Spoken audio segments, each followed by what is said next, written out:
This is Paul Levy here from Fringe Review, and we're here at the beginning of April and looking ahead towards Brighton Fringe, which tends to run in May and the first week of June. And this is an update for showmakers, performers, producers, directors, promoters on what sorts of things you need to be doing now with about 4 weeks to go till the start of Brighton Fringe. Now, it's probably time to send what I'm hoping is your second press release. I mentioned in my earlier briefing that it's never really too early to announce your show at a Fringe.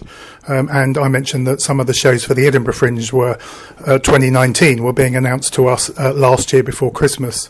It's not a matter of overdoing publicity, but you can put shows that have got clear dates and bookings just on the radar, just to get the name of the show in someone's head. And I'm hoping that you sent another press release out in January, February at the latest. And now we're in April, it's time to really announce your show, not for the last time, but for the main time. So this is where you're going to send out an email with a press release. And most of the press prefer that to be embedded within the email, not linking to Dropboxes and Google Drives unless you really do know that company and you've developed a trusting relationship. It's just too much of a risk in these days of clicking on links that lead to spamware and spyware and all sorts of other hacking and untrusted sites. So you send your email, you announce your show. It's a very accessible email. It's truthful, it's authentic. It will talk about any provenance of that show, tell the story of where it's come from, and perhaps give a good reason why it's going to be at Brighton Fringe. Don't use the superlatives, as I mentioned before, otherwise everyone's show is amazing and no one believes any of it. So be accurate, be descriptive, talk about where this show's come from, the story behind it, why it's at Brighton Fringe and what's it about. Locate it very clearly in its genre and make sure that your images that you attach are not huge and that they won't take hours to download within the email. It's a professional email that you're going to send. You can also contact the press on all your usual social media channels, particularly if they are active on things like Twitter. But be careful that people don't feel too overwhelmed. But certainly an announcement now in that first, the latest second week of April is telling people to get the show in their calendars. Be very clear on press nights. And I've noticed over recent years that the one press night, which used to be normal in a lot of, still is in places like London, isn't so strong in Brighton. And, you've got to decide how much you might want to review or coverage. But particularly with reviews, does there have to be only one press night or can you be more flexible? Even if you want a review going out of Brighton Fringe, because a lot of shows only play a couple of nights, what's wrong with them coming on the last night if they can only just fit it in? But be clear on what the ideal night might be. Invite them to that first press night. Certainly if you're playing more than 3 nights, or if you're playing in the first week at the Fringe and the last week, which some groups do, there's a chance that those reviews can go up within the first week and actually have an effect on ticket sales before the Fringe is over. If there's a news story, if this show, has just won an award, got funding, if it's heading on somewhere else after Brighton Fringe, all of that is good newsworthy stuff. By now you should have your flyer design. You should be having a good deal with some flyers to be printed. If you haven't, don't leave that till the last minute. Start to develop a strategy for your arrival, your get-in for your show. You should be in good contact with your venue, on their radar.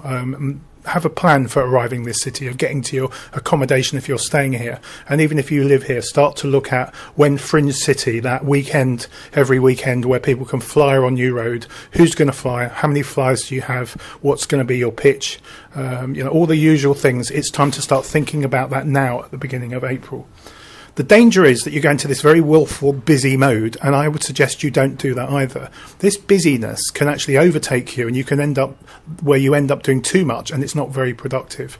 That list of what you need to do should be fun, should be enjoyable, should make use of the skills of the people involved. You might want to swap those skills around a little bit so you can learn something new. Brighton Fringe is a creative place and a chance to really develop yourself, challenge yourself. So create a plan of enjoyment. Not a plan of fun where you don't do just hard work and just have the enjoyment, but make sure that the work itself is going to be fun.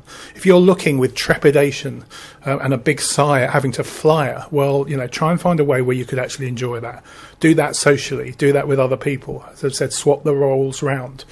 Play around with how you're going to describe your show. Start to think about who might come to your show and start to go on social media and look at who's blogging, who's on Twitter, who's active. And start to contact those people and see if you can get them enthusiastic. It's not just about reviews. People can preview your shows, recommend your shows. There's a lot of people out there. what images on Instagram, what short sentences with good links and good hashtags around Instagram, around Facebook, and particularly around Twitter.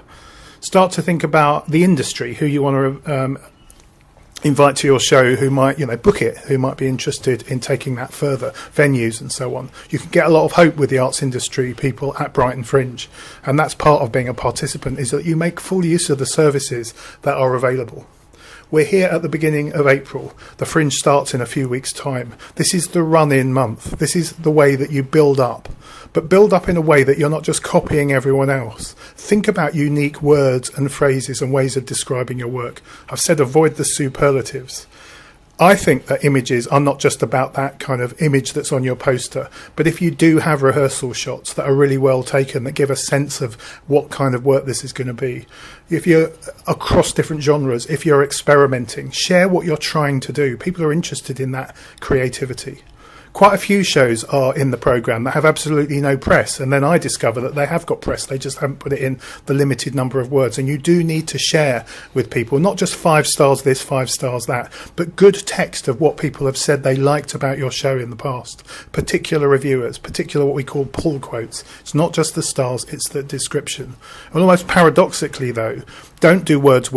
Less can be more, but a sentence that is eloquent is far better than 5 loads of, just marketing speak.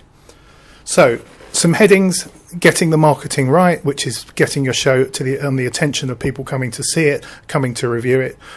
Getting your logistics right, your arrival at your venue, your get-in, having a good relationship with that organisation, and get it in writing. Get it very clear what it is that you want and what has been agreed. And don't arrive in an angry mood that you're not getting the attention you thought because that venue's got another 50, 20, 10, whatever it is, depending on how big they are, shows to get in as well as you.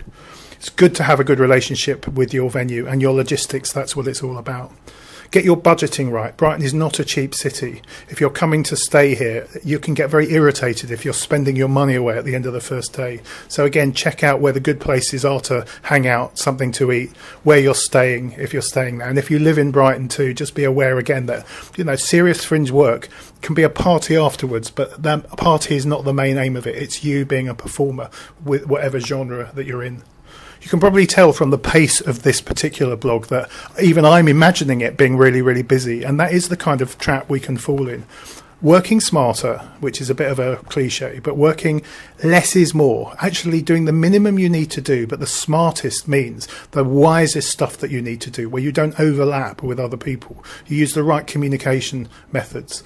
Get your work plan perhaps on a Google document and share it with everyone involved, rather than, constantly texting all the time, which isn't a very good way to get work done. So beyond logistics is communication. And finally, again, I'm not sounding cliched, but passion. Always root this in your love of the work, because that's why we're doing it. Always remind yourself of why you're at Brighton Fringe, why you're doing this work, and what a privilege and a joy it is to create creative work in a difficult world. So reconnect with the joy of doing it as well. This is April, a few weeks to go. Time to get busy, but busy in a wise way.